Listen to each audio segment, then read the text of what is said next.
Buenas tardes. La verdad es que es un gustazo ver una sala llena de público. A ver si poquito a poco vamos recuperando las viejas costumbres. Bueno, estoy aquí para dos cosas. La primera de ellas es para hacer una confesión, ¿no? Uno creció leyendo los tebeos de Bruguera, ¿no? Fueron esos primeros tebeos que tenía en casa, ¿no? Que tanto mi padre como mi tío eran también lectores, ¿no? Y la verdad es que, bueno, ellos fueron un poco los que me empujaron a la lectura de los tebeos, ¿no? Y a conocer a aquellos personajes, ¿no?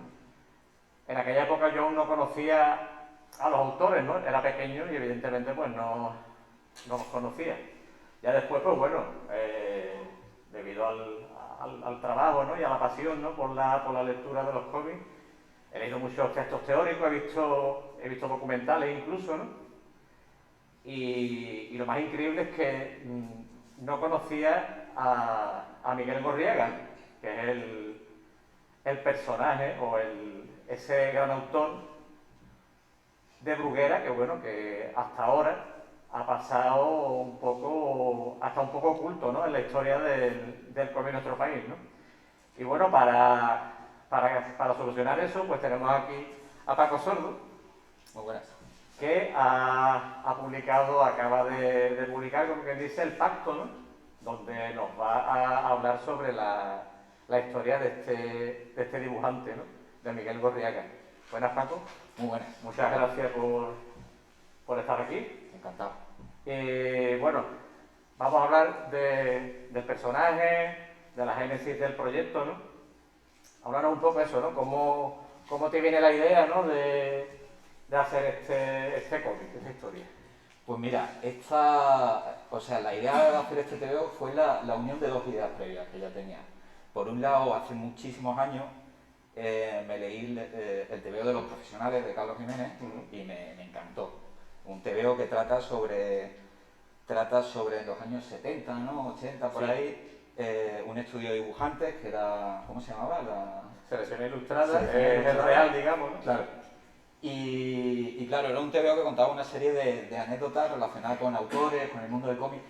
Cuando leí eso, y claro, teniendo el recuerdo de los TVOs de mi infancia de Bruguera, pensé, joder, ¿cómo molaría hacer un TVO que fuese en esta línea, pero orientada no a las revistas de Tutain y todo esto, sino orientada a los TVOs de Bruguera? Claro, yo haría lo mismo que Carlos Jiménez, salvando muchísimo las distancias, pero con la diferencia de que él lo hacía desde dentro y yo lo haría documentándome y tal. Pero es la típica idea que tienes ahí, que no le da mucha bola, que la tienes como algún día me gustaría hacer esto. Luego, por otro lado, tenía otra, pues la revista Freak, que tú conoces bien, que se publicaba aquí en el puerto de Santa María. Sí. Ahí tenía un personaje que se llamaba Tony Rocola, el calvo que mola, que ya un poco apuntaba maneras, ¿no? El rollo Bruguera y tal. Y pues era una viñeta sobre un perturbado mental y una alucinación que tenía, con la que hablaba, un pato.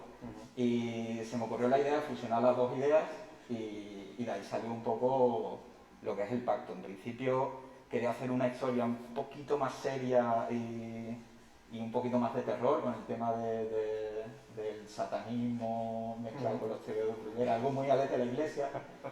Pero al final, por mis propias limitaciones de estilo y por mi propia forma de entender el TVO, al final lo orienté más a una comedia negra, que es un poco lo que acaba siendo. Sí, sí.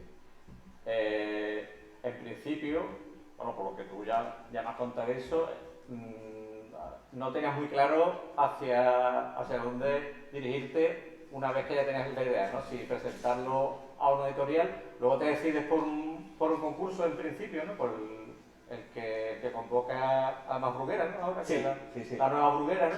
Sí.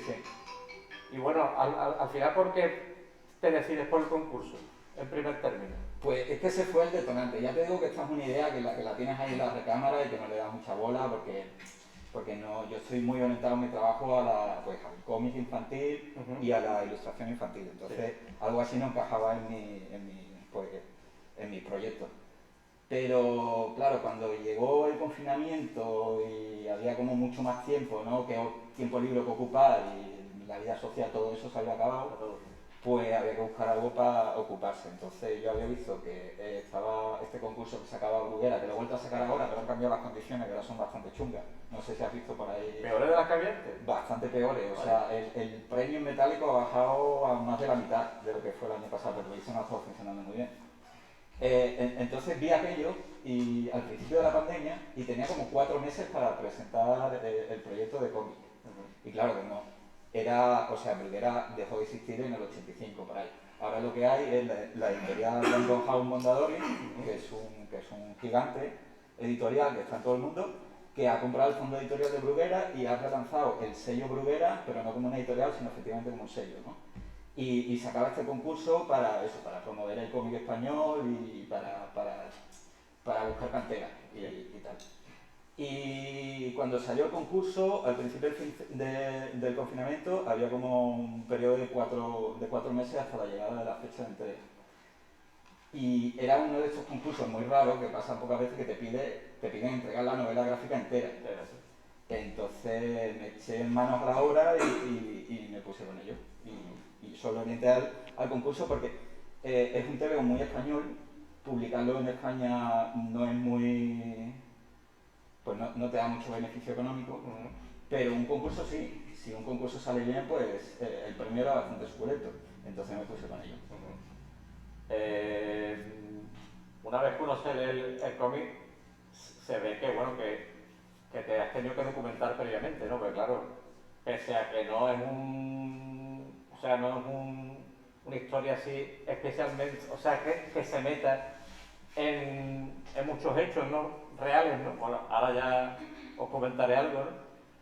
Pero se nota que te has tenido que documentar, ¿no? Pero claro, hay personajes que sí que realmente existieron, ¿no? Sí, hay mucho de verdad en el TVO. Por eso, ¿no? Espera, déjame decirte que acabar con el tema del concurso, que es que parece que lo he hecho para un concurso y esto es el resultado, ¿no? El concurso no lo gané. Sí, el concurso, pues nada. Y por desgracia no lo gané. No salió bien la cosa y al final me fui al editor, a Nuevo 9, y con este TVO que había hecho en 4 meses, se lo enseñé y le propuse sacarlo, pero redibujando un poco algunas partes que las veía eso me sangraba los ojos al verlo porque lo había hecho en 4 meses compaginado con curro bastante tocho. O sea, fue una cosa loquísima, muy mala para mi salud, pero bueno, que luego me está reportando alegría.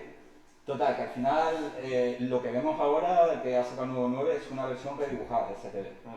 Y se me ha ido, que era lo que me decía. El tema de la documentación. Sí. Pues eso fue muy fácil, porque yo soy un flipado de Bruguera y todo lo que ha ido saliendo de Bruguera así los últimos años, todo me lo he pillado siempre porque Bruguera, son TVOs muy antiguos, son TVOs orientados al público infantil, son TVOs que estaban hechos a una velocidad increíble porque era una maquinaria que necesitaba producir. Entonces, no eran unos TVOs normalmente de mucha calidad, pero tú intuías que la gente que hacía esos TVOs tenía mucha calidad. Entonces, yo no soy muy aficionado a leer Bruguera porque se me cae un poco de las manos, es muy difícil leer TVOs de Bruguera, darte un atracón, ¿no? Te puedes ojear en una revista y tal, el efecto nostalgia, todo eso está muy chulo, pero darte un atracón es muy complicado. Sin embargo, la historia de Bruguera se están editando mucho, es súper interesante. Entonces, eso a mí siempre es una de mis lecturas favoritas. Siempre que sale algo de Bruguera me pillo. Entonces, a la hora de hacer este TVO, pues he tirado mucho de cosas que ya había leído, salió solo básicamente.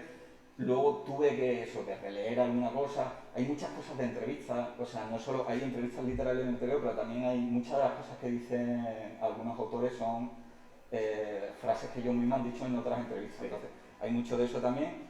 Y bueno, luego conté con la ayuda de Pablo Vicente, que es el autor del libro sobre Bruguera, Auge Caída de una historieta, que me hizo una especie de revisión en plan a ver si había alguna incongruencia histórica. Me pilló un par de ellas. Y menos mal que me las pilló, porque si no hubiera metido la pata un poco. Pero básicamente fue eso. Como es un tema que me apasiona tanto, pues salió solo. O sea, no me tuve que documentar mucho y lo que me tuve que documentar fue un placer. El pacto es un ejercicio de metaficción. Paco crea a un personaje, a Gorriaga, que nunca existió, o he hecho la broma al principio, y lo integra en una historia real, o sea, el resto de los personajes que salen, bueno, menos el Pato Gitano, Sí. el resto sí son personajes reales, ¿no? ¿Quién sabe? No, hay un Bueno, pato por ahí. quién sabe, no está el Pato por aquí. Que hay Claro.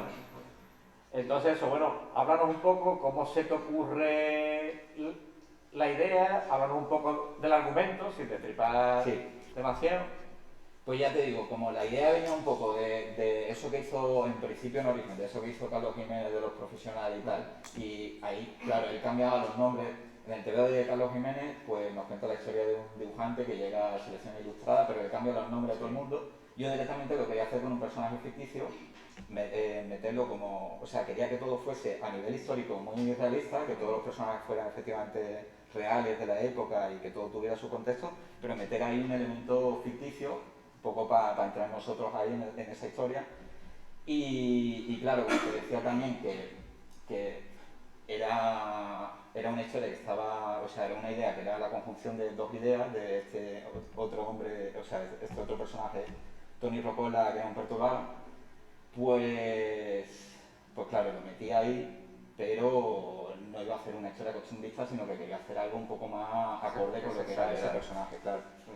Y entonces la trama principal va de que este hombre quiere dedicarse a hacer cómics, quiere trabajar en Bruguera, pero siempre le dicen que dibuje como Vázquez. Siempre le dicen que, porque claro, en aquellos tiempos en Bruguera pues funcionaban así. Cuando algo funcionaba, todo el mundo tenía que dibujar en ese estilo. De hecho, Ibáñez cuando empezó a trabajar en Bruguera, le pidieron que imitara a Vázquez y dibujaba muy Vázquez y tenía un estilo súper bonito. O sea, cuando Ibáñez imitaba a Vázquez y no imitaba a Francán como hizo después, que también fue una imposición de la editorial, era súper elegante, tenía un trazo muy bonito, estaba muy chulo. Total, a este personaje le dice lo mismo, tienes que dibujar como Vázquez y tal, pero este hombre no tiene el talento de Ibáñez, sino que era una persona con un talento moderado y, como hemos dicho, un perturbado. Entonces lo que hace es raptar a Vázquez, meterlo en su casa en una perrera y obligarle a dibujar para él, haciendo una especie de método Marvel. Es decir, Ibáñez dibuja las historias a nivel narrativa, sin bocadillo ni nada, algo totalmente costumbrista, y luego Borriaga pues hacia los bocadillos y intentaba, porque se sentía dibujante también. Sí, y va de eso, básicamente. Sí, sí. Es una especie, digamos, de Michel Cañín. Sí. a la Bruguera, ¿no? A la Bruguera. Sí, sí, sí. Bueno, lo que se ve desde la primera página, lo que transmite mucho es el amor que tú tienes por esos tebeos, ¿no? O sea, el color, el dibujo, los personajes, esa repetición de viñetas que era marca de la casa de Vázquez, ¿no? La verdad es que imagino que tendrías que ponerte un poco el chip, ¿no? A la hora de decir, bueno, quiero que esto sea así para que sea muy bruguera, ¿no? Claro. Hasta la portada, ¿no? La portada que también recuerda a las joyas juveniles, ¿no? Sí. Pero eso me venía bien, porque claro, como yo tenía que hacer la primera versión la hice en 4 meses, tenía que encontrar la forma de simplificar todo para que fuera factible hacerlo en ese tiempo. Entonces estaba haciendo un poco como la gente de Bruguera, que tenía que hacer una barbaridad de páginas en poco tiempo, y entonces todos los recursos que ellos utilizaban a mí me no solo para que narrativamente se respire Bruguera en el TVO, sino que para que también fuera posible cumplir esas fechas de entrega. Y bueno, hay cosas como el papel, como la tipografía, como que el color esté desencajado. Todo eso es una forma también a nivel narrativo de decir que estamos en esta época, o estamos en esta otra, o estamos en el presente, que hay 3 épocas en el periodo, los 50, 80 y el presente. Sí, la verdad es que sí. Vamos, es una cosa que se ve desde el principio, ¿no? Y bueno, una vez que ya ves que no has ganado el concurso, sí. ¿Cuál es tu primer pensamiento? Pues claro, la idea estaba clara, tú lo presentas aquí con la ilusión de que, bueno, de que la nueva Bruguera... Claro. Mi primer pensamiento es ir allí y quemar el edificio, básicamente. Ya directamente. Hombre, aparte, o sea, habiendo dibujado entero, ¿no? Que también es que las bases del concurso son un poquito heavy, ¿no? Mira, hay 2 cosas que me mantienen un poco el ego menos herido. Y es que estábamos en plena pandemia, Correo funcionaba muy mal, Ah, es verdad, también te pasó y no llegaba el paquete. Entonces hay una cierta posibilidad de que nunca llegaran a recibirlo. Bueno, menos nunca, ¿no? Puede haber pasado y eso para mi ego sería fantástico. Claro. Entonces quiero quedarme con esa duda siempre. También luego contacté cuando ya salió el jurado y tal, contacté con uno de ellos porque era amigo mío en Twitter y era el librero de Universal, efectivamente, y él me dijo que no lo había leído porque no se lo habían pasado, no había pasado el corte de... Entonces, mi teoría, sí, para yo estar tranquilo, es que no llegó. No lo sé, ¿vale? Pero tampoco me importa la verdad. Bueno, a mí lo que me importa es pensar que no llegó. Y bueno, pues inmediatamente eso, lo que pensé es guardarlo en un cajón, pero después dije, se lo voy a enviar a Ricardo de nuevo, ¿no? Porque claro, ya te digo, a nivel económico un concurso te renta. Sí, este sí, la verdad. Publicar un TV en España económicamente no te renta. No. Y claro, eso se puede hacer en unas condiciones pues muy ideales, ¿no? O que seas un autor que va a vender mucho, o que tienes un buen colchón y tal, y no tenía ninguna de esas dos cosas. Entonces, pero claro, como ya tenía el cómic hecho, pues se lo envié, le propuse redibujarlo y claro, otra vez, igual que cuando hice, cuando hice la primera versión, lo he tenido que hacer compaginado con muchísimo curro, en ratos libres y tal. Pero claro, como ya estaba hecho y era invendible en el extranjero, porque es una historia muy española, Claro. bueno, quién sabe, ¿no? Bueno, nunca se sabe, pues al final eso me animé a enviárselo a Ricardo le gustó, le comenté eso, que lo quería redibujar y me dio un tiempo para poder trabajar en él y muy bien, la verdad es que muy bien. Uno de los detalles muy especiales de esta historia es que mientras vamos viendo lo que le ocurre al personaje, ¿no? Toda esta peripecia, pues vamos a ver insertos, ¿no? De una especie de, como un documental, ¿no? O unas entrevistas a diversos profesionales del medio. Yo soy uno de ellos, como estáis viendo ahí. Además me trae hasta la camisa igual, o sea que... Y que eso le da más realidad, ¿no? Un poco a vendernos la historia, ¿no? Como que el personaje fue real, que no lo fue.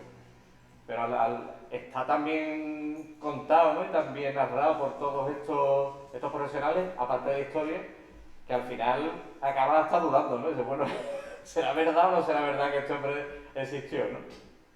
¿Cómo se te ocurre esta idea, la de colocar estos insectos, ¿no? De esas entrevistas? Pues en principio fue para dar contexto, o sea, porque claro, como esto es una historia muy, vamos a decir, de nicho, ¿no? Algo tan bruguera, hay muchos personajes, muchas cosas que la gente no va a conocer y hacía falta darle un poco de contexto. ¿Qué pasa? Que si yo toda esa información la quisiera dar dentro de la historia y los personajes tuvieran que explicar quiénes eran continuamente, sería muy cutre, y si quisiera hacerlo bien, que fuera todo muy sutil, hubiera sido un TVO que hubiera contado lo mismo pero con mucha más extensión.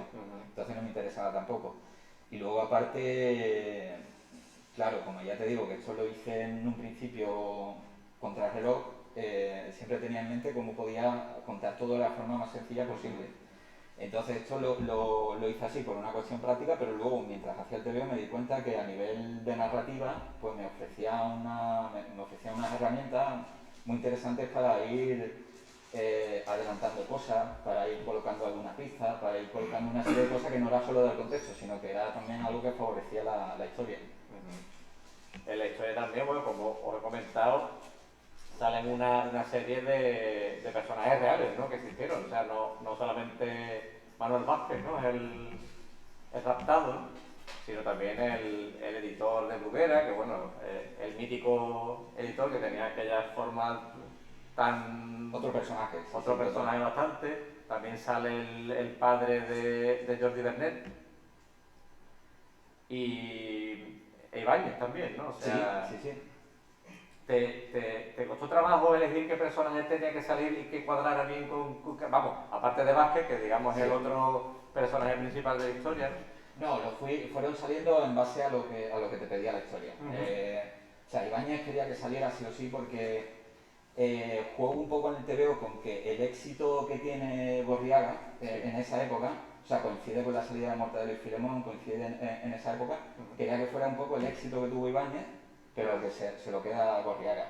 Entonces me apetecía. De hecho, sale en el TVO Ibáñez hablando pues, muy bien de Borreaga, Sí. como siempre sale, hablando muy bien de todo el mundo. Sí. Y contaba, habla eso del éxito que tuvo Borreaga y de que sobre todo pegó el melocotonazo cuando en los cines sacaron la peliculita de Torcuato Turulato, que es el personaje Sí, es el que dibuja que Borreaga, pelea. en el armario del tiempo, que era un poco una referencia a las películas de dibujo animado que se hicieron de Mortadelo y Filemón. Entonces por eso me interesaba que saliera Ibáñez. Bernet también, o sea, Jorge, firmaba a Jorge, porque como tenía mucho, firmaba a Jorge por su hijo, por Jordi Bernet, Sí, sí. que tenía mucho éxito con Doña Urraca. Ahí es una parte de la historia que quité, porque no me acaba de cuadrar, que era, bueno, tienen una conversación en un bar, y yo quería un poco hablar de eso, de dibujar tú, pero, o sea, a ver cómo te lo explico, a Borrea, como es un perturbado mental, le rayaba que este hombre se llamara Miguel y firmara Jorge, ¿no? Y ya estaba como diciendo, a ver si este tío está haciendo lo mismo que yo. Ajá. Y ya el tío le dice que eso, que lo está haciendo en honor a su hijo, no sé qué, y le pega un palo, ¿no? En la frente de decir, hostia, pues vaya tío más de puta madre, ¿no? Pero era una escena que se quedó ahí que no me acaba de funcionar, no conseguí que funcionase bien y la quité. Pero está guay que salga eso, que salga Jorge, porque en aquella época tiene mucho éxito y Doña Urraca pues era bastante... Además era un tío que bastante combativo, que rajaba mucho a Rafael González, eso también lo metió por ahí y estaba guay que saliera. Bueno, el cómic salió hace ya unos cuantos días, ¿no? Sí. Y la verdad es que, bueno, merecidamente está teniendo una acogida muy buena, vamos, hay incluso varios autores que lo han comentado en redes, o sea, estás contento, imagino, ¿no? Porque Muy contento por tu porque... primer TVO, ¿verdad? ¿No? Claro, porque además hay mucha gente que admiro, la que ha hablado muy bien del TVO. Pues ya de antes, o sea, cuando ya comenté que iba a sacar, es que el tema, para los que nos dedicamos a esto, es muy jugoso. Claro. O sea, entonces ya cuando comentaba que iba a sacar este TVO, pues ya monté y mucha gente así que admiro mucho, pues estaban diciendo, hostia, qué ganas de que salga este TVO tal. Eso me vino estupendamente y luego después de leérselo, que le hayan gustado, eso, muchos críticos, Álvaro Pons, Gerardo Vilcher, mucha gente que admiro mucho, pues ha hablado bien del TVO y estoy en una nube, pero sobre todo lo que más sobre todo lo que más me ha gustado es lo que me dijo el hijo de Vázquez, que pudo leer el TVO. Y claro, yo en este TVO pues soy muy sincero, o sea, yo tampoco conocía a Vázquez, no sé, pero conozco lo que ha trascendido de él, ¿no? Entonces yo en el TVO hablo pues eso, de que es un putero, de que le llaman cabrito por ahí. No lo dejó bien, pero claro, es que él era un personaje del lumpen, Era casi, así, ¿no? claro, sí, sí. Y le encantó, o sea, me dijo eso, que le emocionó leer el TVO y que flipaba con que todavía a día de hoy, en 2021, pues se haga homenaje a su padre. Y eso fue súper bonito, porque sí, porque además yo se lo comenté a él, porque estuvimos hablando y tal, y es verdad que hay ciertas cosas de Vázquez que tienen mucho que ver con mi padre también. Ya, bueno. En otro sentido y de otra manera, ¿vale? Ya. Pero cuando hablé con este hombre y le dije, hostia, pues es que yo estaba dibujando a tu padre y a veces me salía el mío, pues fue una conexión así muy chula que sí, que me gustó mucho. Tú tienes una carrera ya, vamos, la verdad es que bastante larga como ilustrador en el extranjero, ¿no? Sí. O sea que este trabajo tú tenías claro que, bueno, era una cosa, sobre todo por una ilusión, ¿no? Un cariño de, porque bueno, aquí en España, por desgracia, la verdad es que, bueno, es complicado vivir del cómic, ¿no? ¿Tienes ideas para seguir con más proyectos aquí en España o vas a ir simultaneando con los proyectos para el extranjero? Pues la verdad es que no, o sea, estoy ya trabajando en un par de cómics para el extranjero. Y siempre, pues, yo es que me oriento mucho al tema del cómic infantil, porque es que me gusta mucho. Para empezar, se disfruta de otra manera, o sea, el lector infantil es muy diferente al lector de cómic adulto, porque un lector de cómic adulto es un lector que se lo lee, lo puede disfrutar o no, lo pone en su estantería y se acabó la historia. Pero a un chaval, un TVO que le guste, O sea, puedes conectar con él de una manera súper bonita y a mí eso me gusta mucho y es un poco a lo que me quiero orientar por eso. Luego aparte, no te vas a ver a un niño enfadado en Twitter diciendo vaya pues que ¿sabes? Un niño le puede no gustar o tal, pero no te vas a enterar nunca, ¿sabes? O sea que magnífico. Y ya te digo, estoy muy... Y aparte es que lo disfruto mucho, porque a mí lo que siempre me gusta haciendo TVO es intentar ser imaginativo. Es algo que intento siempre, a veces más que ser divertido, a veces juega en mi contra, porque a lo mejor me sale un chiste muy rebuscado, pero estoy más pensando en intentar ser imaginativo que gracioso.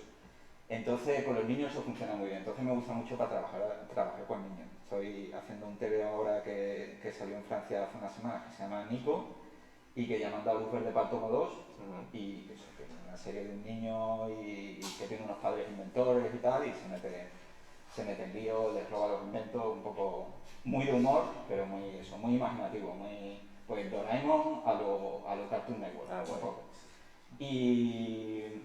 Pero claro, es que yo he disfrutado mucho también haciendo novela gráfica, entonces estoy seguro de que volvería a hacer algo así, pero claro, como no es rentable del todo, pues tiene que ser una idea que me apetezca tantísimo que diga voy a por ella. De momento no la tengo, pero yo estoy seguro de que haré más cosillas porque lo he disfrutado mucho. Bueno, y si este cómic ya de por sí es un regalo,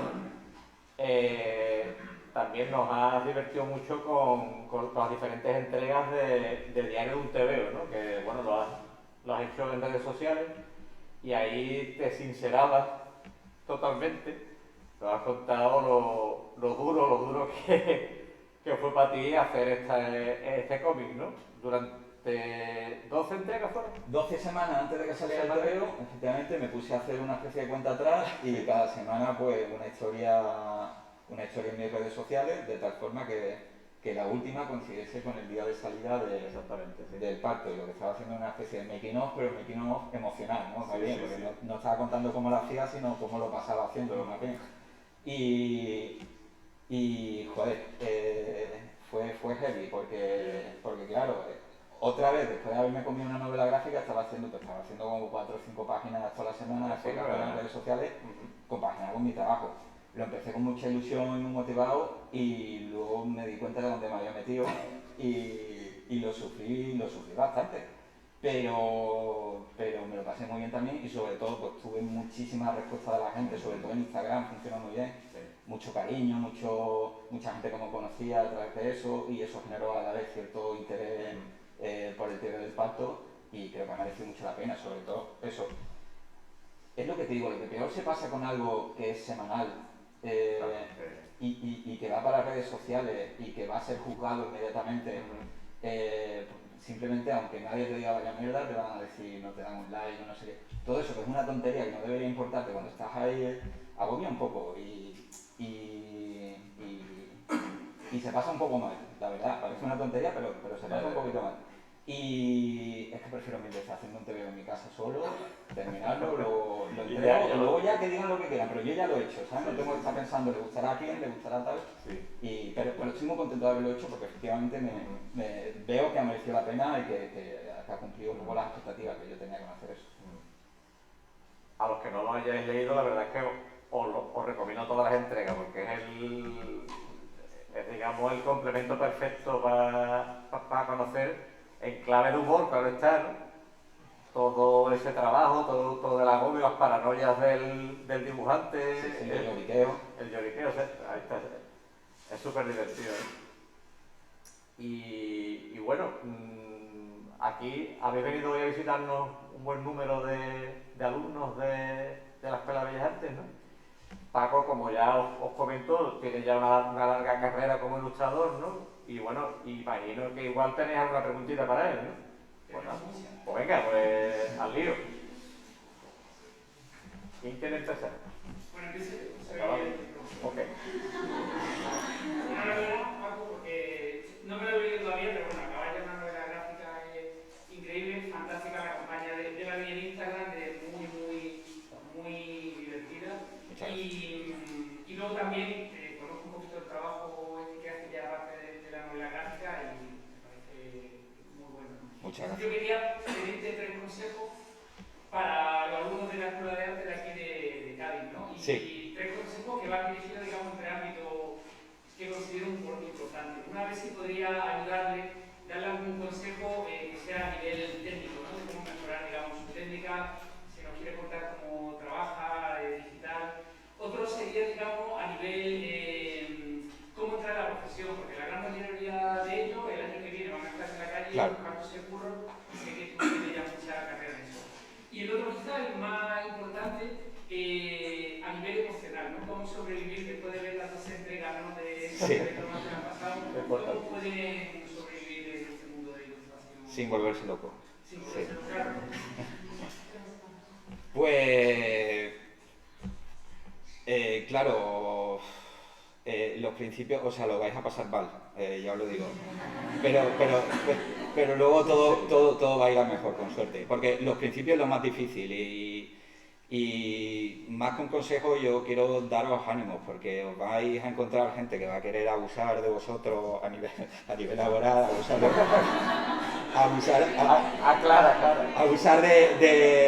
de vuestras ganas de trabajar y os van a ofrecer cosas muy mal pagadas. Bueno, igual algunos vais a tener mucha suerte y todo va a ir bien desde el principio, pero la gran mayoría al principio tenemos que lidiar con eso, con condiciones muy chungas, y lo importante es que veáis siempre la cosa, o sea, la película a largo plazo.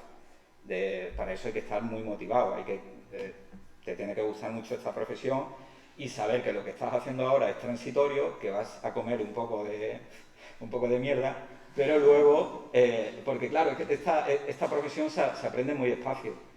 La formación está genial porque te va a dar una base, pero luego hacen falta muchos años para empezar a sentirte un poco cómodo haciendo tu trabajo. Entonces, mucha paciencia y sobre todo nunca, aunque os den palos y tal, seguir siempre para adelante con motivación y al final todo acaba encontrando su cauce.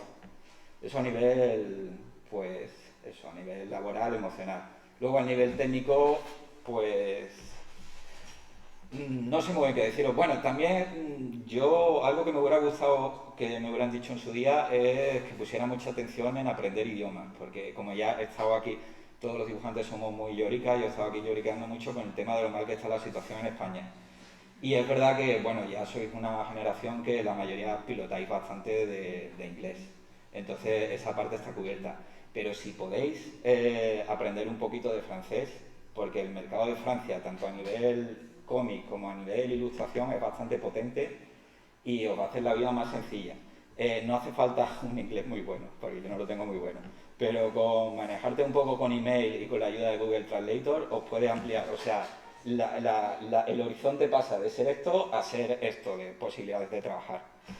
Y nada, a nivel técnico solo puedo decir que encontréis la forma en la que os sintáis más a gusto. Yo, por ejemplo, trabajo mucho en digital con un programa que se llama Clip Studio, pero hoy hablando con amigos estaban contándome hoy de un dibujante de cómics que utilizaba bolígrafo Bic negro para entintar sus trabajos y está trabajando en Francia haciendo obras de primer nivel. O sea, que simplemente encontréis lo vuestro, la cosa que a vosotros funcione y os haga sentir más cómodos.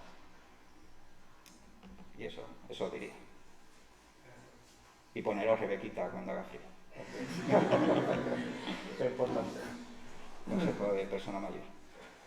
Venga, ¿tenemos más preguntas? Yo quería preguntar porque, claro, ¿cómo se ve la novela entera Sí.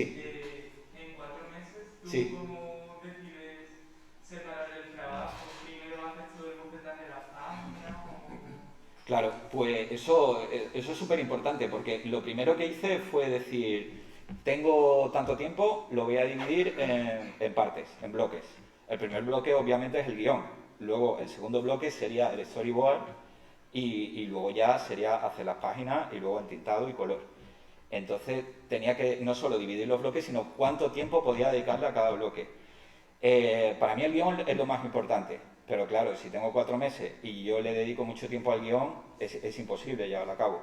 Entonces, en esta ocasión hice una cosa que me funcionó bien, muy arriesgada, que es dedicarle un mes al guión y si lo terminaba bien y si no, daba igual, seguía para adelante.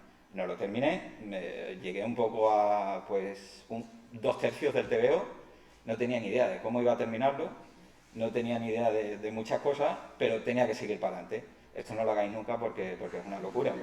Pero claro, esta vez me lancé a la piscina y hice el guión durante un mes. Después, mientras hacía el storyboard, ya seguía pensando.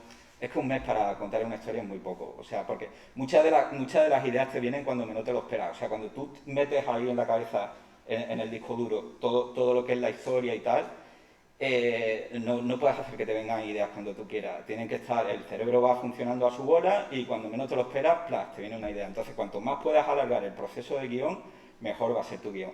Entonces, conseguí hacer un 60% del guión y luego ya, mientras iba dibujando y haciendo las páginas, pues iba calculando así, como estos memes, ¿no?, que se ven ahí las figuras geométricas y todo eso, iba calculando cómo iba a continuar la historia. Y nada, fue un mes de guión, un mes de storyboard, 60% del storyboard también, y luego ya empecé a hacer páginas a saco. Y una cosa muy chula que hice es que tenía lectores, amigos, a los que le enviaba la historia y se las iba enviando a trocitos, ¿no? Por ejemplo, sí, a trocitos. Entonces, eso te motiva también, porque es importante que tengas en mente gente que lo va a leer, porque eso te da ganas de seguir trabajando. Entonces, cuando empecé a dibujar las páginas, pues a lo mejor hacía un bloque de 20 páginas y lo enviaba. Y claro, trataba que esas 20 páginas, por pura, yo qué sé, porque quieres que le guste a la gente, acabase ahí con un pequeño cliffhanger, una cosita, y eso a la vez va mejorando el TVO también. Y bueno, básicamente eso es súper importante, estructurarte bien todo lo que vas a hacer y luego, cuantas más cosas te puedas quitar de la mente, mejor. Si tú estás un mes con el guión y sabes que es el mes, solo te tienes que preocupar por el guión, pues estupendo. Yo lo que hago, por ejemplo, es una especie de línea de tiempo en el que voy desglosando la historia, lo que va a pasar por página. Entonces, cada vez intentar reducir más el campo de... Y yo sé, por ejemplo, que si en una historia que, por ejemplo, Manolo se compra una pelota, Manolo le pega una pata y se le embarca, y Manolo llora, son 3 partes. Pues yo sé que en una página voy a contar Manolo se compra una pelota. Me olvido de todo lo demás y estoy contando la historia de Manolo se compra una pelota como un cómic de una página. Y página a página, pues te vas enfrentando a algo más completo. No sé si eso responde a... Sí, gracias. Nada. Tú también puedes preguntar, que no nos vamos a entrar. Venga. Uno de las dos, venga. Da igual. Venga, pelear. Venga. A nivel técnico, Sí. ¿cuál fue el mayor reto a la hora de hacer la ficción? Pues a nivel técnico, ya te digo, como he tratado de hacerlo de la forma más sencilla posible, por un poco imitar también el estilo y tal, yo te diría que a nivel técnico quizá conseguir los errores de reproducción que tenían los cómics de los años 50, pues eso, los colores que se desencajaban, conseguir la textura del papel, conseguir eso, las tramas que había que estuviesen como rotas, pero eso fue hacerme un pincel con las tramas. En realidad no fue muy complicado a nivel técnico este TVO, fue bastante, ya te digo, un poco un caramelito, porque como si desde un principio te planteas voy a hacerlo de la forma más sencilla posible, después se disfruta mucho haciéndolo y no tiene mucha complicación a nivel técnico.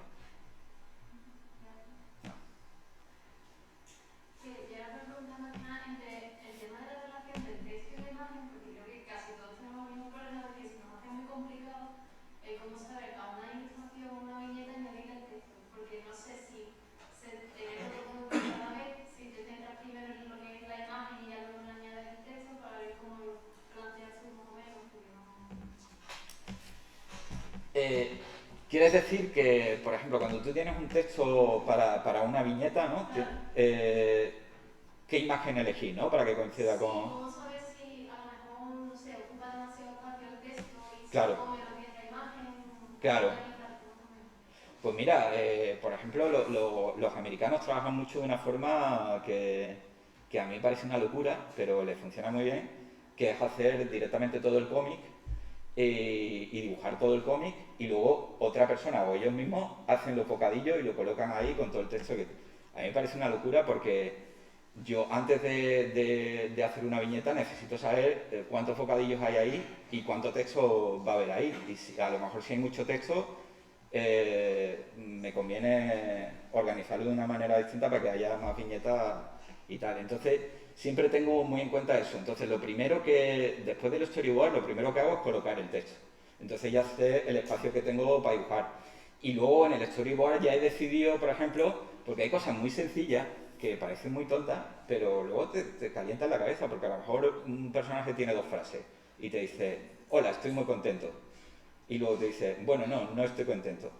¿Vale? ¿Y ahora qué dibujas, ¿no? En esa viñeta. ¿Le dibujas contento o le dibujas triste? Pues claro, tienes que tener muy presente el texto y eso evidentemente solo se puede solucionar en 2 viñetas. Pero yo lo primero que hago siempre es poner el texto. Para mí, yo lo hago así, pero hay muchísima gente que no, ¿eh? Que mucha gente se preocupa más en contar con imágenes y luego el apoyo del texto. Pero yo lo hago al revés. Eso cada uno, como lo que os decía antes, lo que te haga sentir más cómodo, más cómoda. O sea, cada uno su camino.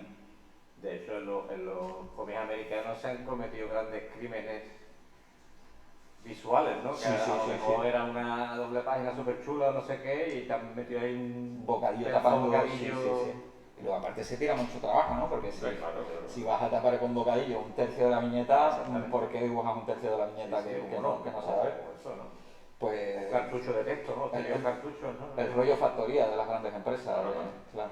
Por eso para mí no tiene sentido hacer eso cuando estás trabajando tú solo a tu bola. No, pues, claro. Sí, tú eres... O sea, yo siempre comparo el trabajo de un autor completo en cómic con un director de cine, pero que a la vez es compositor de la banda sonora, es director de fotografía, dirige a los actores, el vestuario, entonces claro, Y a la vez vive en el umbral de la pobreza. también. Todo es maravilloso. Pero bueno. ¿Tenéis más preguntitas? Venga. Yo quería preguntarte sobre cómo hacer lo del diseño de personajes, porque has dicho que ibas metiendo personajes cuando hicieran falta. Sí. Entonces, ¿cómo necesitas un personaje directamente lo diseña uno o hace varios bocetos para ver cuál pega más con la personalidad o es más voluntario? Sí, cuando decía lo de meter varios personajes a medida que hicieran falta es a nivel de guión. Luego ya, cuando me ponía a dibujar ya tenía claro quién iba a aparecer y tal. Y claro, cuando estás haciendo algo para ti, que no tienes porque primero empecé eso, trabajando para mí para un concurso, no tenía que enseñar nada a ningún editor ni nada. El diseño del personaje directamente lo hago en la primera viñeta que aparece ese personaje. Efectivamente, hago varias versiones, pero ya con la pose de la primera viñeta y ya tiro por ahí directamente. Hay muchos autores de cómic que trabajan así, ¿eh? Pero y hay muchos otros autores que hacen un estudio del personaje bastante elaborado. Yo, por ejemplo, trabajo mucho en animación. Ahí es impensable hacer lo que te estoy diciendo. Como van a trabajar mucha gente, pues todo tiene que estar hecho al dedillo. O sea, se tiene que saber perfectamente cómo es, no sé, el color de la parte de dentro de la camisa del personaje. Porque va a venir otra persona y va a trabajar con eso. Claro, cuando tú no tienes que dar cuentas a un editor que te tiene que aprobar unos personajes y tal, y tú tienes total libertad, pues haces un poco lo que te da la gana. Y más cuando tienes poco tiempo. Entonces, para mí, hay muchos autores que lo hacen así. Por ejemplo, me acuerdo una vez que le preguntaron lo mismo a Daniel Clowes, que es un novelista gráfico muy reputado en Estados Unidos. Y decía, diseño de personajes, ¿qué es eso? Yo me pongo a dibujar y lo que sale, y me sale una cara, pues la repito luego. Entonces es un poco freestyle. El cómic es lo bueno que tiene, que como trabajas tú solo, que no hay bueno, no sé, lo que hablábamos antes, ¿no? De Estados Unidos, que hay una industria que es un personaje que tú estás retomando de otro y que luego va a rebotar a otra persona. Cuando estás haciendo las cosas a tu aire, pues tienes total libertad. Yo podría haber hecho... Me hubiera venido bien, por ejemplo, haber hecho unos personajes más definidos desde un principio, porque luego es verdad que he tenido que retocar mucho para que... O sea, si yo desde un principio me hubiera familiarizado con el personaje, dibujándolo muchas veces hasta encontrar cómo es, cómo me gusta y tal, creo, pudiera ser, es probable, que hubiera ganado tiempo. Pero yo no lo he hecho así porque por mi forma de ser. Pero hubiera sido más práctico que lo hiciera. O sea, que te digo una cosa y ahora te digo lo contrario. Así es la mente del dibujante. Así es. ¿Más preguntitas? Habías comentado que habéis trabajado también en la animación. Sí. Y me parece interesante por el tema de que también lo habías comentado que trabajabas en cómics infantiles, ahora con la novela gráfica. Sí. ¿Y cuál es tu opinión sobre el tema de abarcar tantos tipos, tantos campos que necesitan tanto conocimiento cada uno? Pues, ¿sabes qué pasa? Que es una cuestión de buscarse un poco la vida. A mí lo que más me ha gustado de siempre es el cómic. Y un poco mi gran objetivo en la vida era dedicarme a hacer cómic. Pero, claro, la animación ofrece muchísimas más posibilidades laborales. Entonces yo directamente me formé como animador. Yo estudié en la Escuela de Cine de Madrid, en la especialidad de cine de animación. Estuve allí 3 años y ya cuando salí de allí estuve enfocado siempre a trabajar en animación. Pero llegó un punto en el que no lo disfrutaba mucho.